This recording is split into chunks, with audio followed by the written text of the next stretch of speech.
네, 안녕하세요. 네, 반갑습니다. 저는 24시간 내내 인간이 경험할 수 있는 가장 극심한 고통을 매일같이 느껴야만 했습니다. 저주받은 질병이라고 불리는 CRPS, 복합부위 통증 증후군 환자이기 때문이죠. 매일 배갈이 넘는 약을 먹어도 사그라들지 않는 통증에 하루에도 몇 번씩 기절하곤 했습니다. 항상 마우스피스나 거즈를 두껍게 물고 있었지만 이를 악물고 버텨 치아에 금이 가고 깨지기도 했습니다. 이렇게 희망이라곤 하나도 없었던 제가 오늘 이 자리에서 웃는 모습으로 여러분께 강연을 할 수 있게 되었습니다. 이 기적은 어떻게 일어난 것일까요? 태어날 때부터 아팠던 것은 아닙니다. 28살, 갑작스레 찾아온 대상포진으로 이제 막 꽃이 피어나려던 때에 모든 것이 멈추었습니다.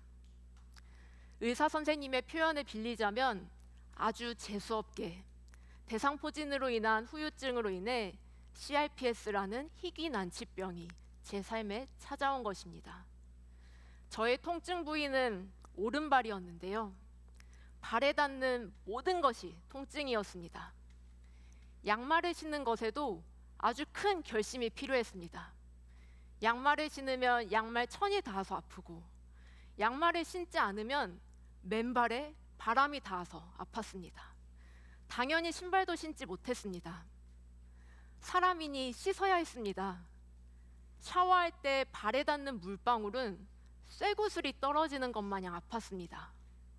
물이 닿는 자극을 도저히 참을 수 없어 면도날로 멀쩡한 피부에 상처를 냈습니다. 면도날에 의해 생긴 상처가 물에 닿으면 따가워서 아주 조금이나마 CRPS 통증이 분산되었기 때문입니다. 발이 땅에 닿으면 불에 타는 듯한 통증이 찾아와 두 발이 멀쩡하게 있지만 더 이상 걷지 못했습니다. 오른발은 통증만 일으키는 애물단지 같은 존재가 되어 담당 교수님께 발을 잘라달라고 울며 불며 애원했습니다. 그러나 발을 잘라도 여전히 통증을 느낄 거라는 답변만이 돌아왔습니다. 그 당시 찾아오는 통증을 기록해둔 표현입니다. 드릴로 뼈를 뚫고 면도날을 발 전체에 박아놓은 것 같음. 불에 타 진물이 나는 속살에 알코올을 들이붓고 있는 것 같음. 이런 고통 속에서 제가 할 수 있는 것은 현재의 모습을 받아들이는 것이었습니다. 할 수 있는 모든 치료를 받았습니다. 수십 번의 신경차단술을 받았지만 계속해서 통증이 악화되어 저는 말기 암 환자분들보다 더 많은 양의 진통제를 먹었고 주사를 매일같이 맞았습니다. 그럼에도 잡히지 않는 통증에 만 2년에 걸쳐 케타민이라는 주사를 맞다가 호흡신경까지 전부 마취되어 죽을 뻔한 위기를 겪기도 하였습니다. 결국 몸에 척수 자극기라는 기계를 삽입하게 되었습니다. 척수 자극기를 삽입하고 아주 조금씩 정말 개미 눈곱만큼 좋아진다고 느껴지는 날들이 찾아오기 시작했습니다. 지난 3년 동안 깜깜하기만 했던 제 삶에 찾아온 이 희미한 희망을 놓칠 수 없었습니다. 간절한 마음을 가지고 희망의 불씨를 살려내야만 했습니다. CRPS 증상 중 하나로 통증 부위는 강직이 되고 점차 움직일 수 없게 됩니다. 이를 극복하기 위해 끝없는 재활치료와 운동을 해나갔습니다. 그렇게 통증이 시작된 지 4년째가 되던 어느 날, 저는 아무런 보조기의 도움 없이 두 발로 걸어 진료실에 들어갔습니다.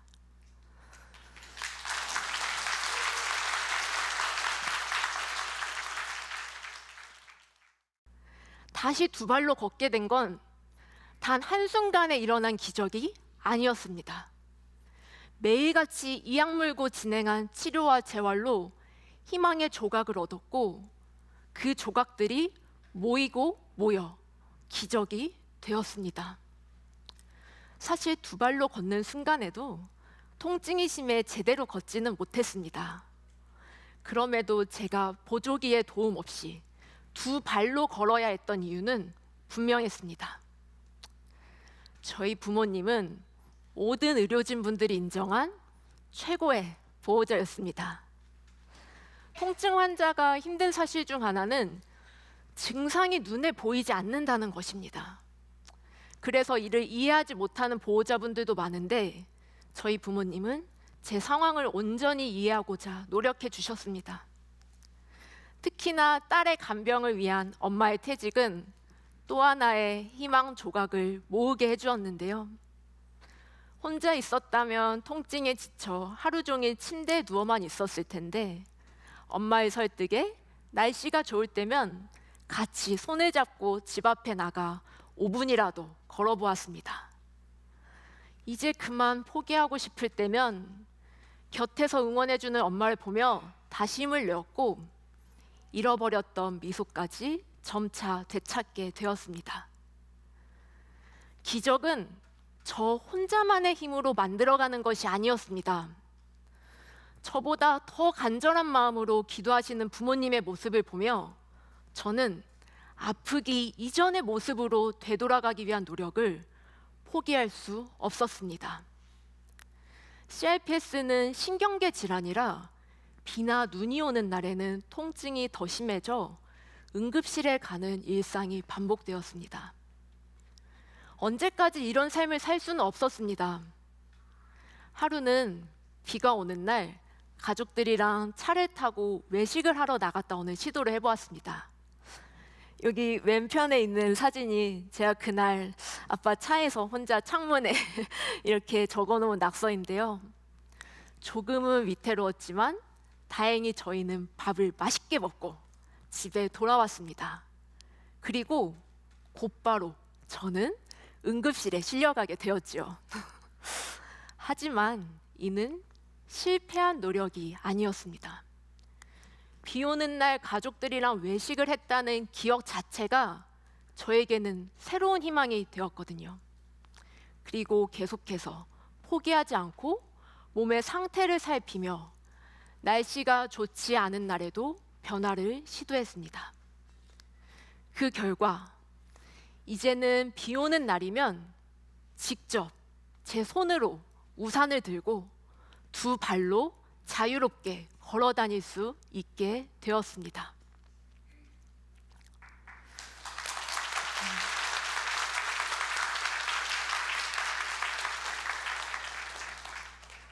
지금 이 순간 내가 할 수 있는 게 아무것도 없다고 느껴져 지치고 힘드신 분이 계실까요? 투병 중 저도 그랬습니다. 제가 할 수 있는 거라곤 침대에 누워 천장을 바라보고 있는 것밖에 없다고 말하기도 했으니까요. 그런데 정말 아무것도 할 수 없는 순간은 오히려 존재하지 않았습니다. 기적은 아무 별 볼 일 없어 보일 만큼 아주 작은 시도에서부터 시작되니까요. 우리의 모든 시도는 또 하나의 희망을 선물해 줄 것입니다. 내 몸을 사랑하는 방법 중 가장 기본적인 것은 잘 먹고 잘 자는 것입니다. 이미 건강을 잃어버린 환자인 제가 잘 먹고 잘 자는 이런 평범한 일상을 누리기 위해서는 더 치열하게 애써야만 했습니다. 우리가 긴장을 했을 때 음식을 먹으면 체하곤 하죠. 제 몸은 통증이 쓰나미처럼 계속해서 밀려와 초긴장 상태를 유지하고 있다고 합니다. 그래서 저는 음식을 먹으면 항상 소화제를 먹거나 화장실에 가서 개원해야 했습니다. 먹고 토하고를 반복했지만 평범한 일상을 되찾기 위해 계속해서 한 입이라도 더 씹어 삼켰습니다. 이것이 환자인 제가 해야 하는 임무이기도 했고요. 밤에는 수십 알의 약을 먹고도 잠을 자지 못했습니다. 통증이 약을 이겼기 때문입니다. 이번에도 아무리 작은 것일지라도 할 수 있는 시도는 모조리 해보았습니다. 정해진 시간에 누워 몸을 이완시키는 스트레칭을 해보고, 수면에 도움이 된다고 알려진 음식과 영양제를 저녁 시간에 먹어보고, 아로마 향을 베개에 뿌려보기도 했습니다. 사실 어떤 것들은 전혀 소용이 없기도 했습니다.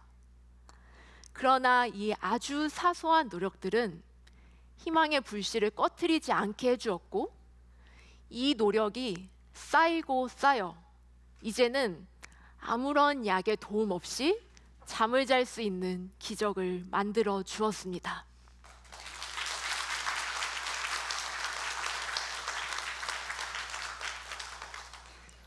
우리 모두가 애타게 기다리는 기적은 갑자기 단 한순간에 찾아오는 것이 아닙니다. 아주 작은 희망과 노력이 쌓이고 쌓여 만들어지는 것, 바로 그것이 기적이었습니다. 때로는 희망이 너무나도 작아 나에게 찾아온 건지 모를 때도 있고, 분명 눈앞에 보였던 것 같은데 금세 사라져버리기도 합니다.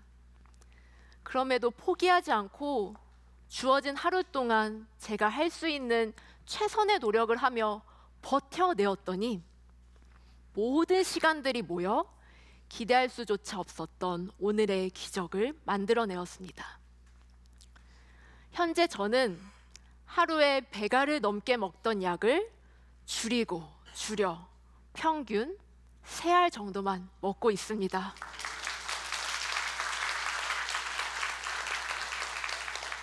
또한 회복의 첫 발자국이 되어준 척수 자극기마저 작년 여름 제거하는 수술을 받고,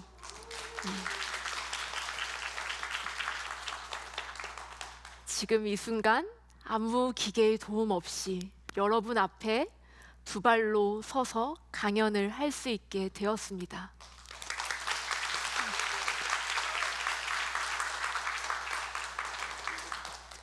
이 시간을 통해 저는 세상에서 고통을 가장 잘 참는 강한 사람으로 성장했을까요? 아닙니다. 저는 고통을 통해 누군가에게 제 짐을 지어주는 관계에 대해 깨닫게 되었습니다. 투병 중 저는 정말 많은 분들의 도움을 받았습니다. 해결책이 없는 질병이었지만 저를 살리기 위해 계속해서 새로운 방법을 시도해 주신 담당 교수님들, 저보다 더 간절하게 저의 호전을 바라며 곁에서 할 수 있는 최고의 헌신을 해준 가족들, 또 그런 가족들이 버텨낼 수 있도록 든든한 울타리가 되어준 친척분들과 지인분들 덕분에 저에게, 그리고 저희 가족에게 기적은 찾아왔습니다.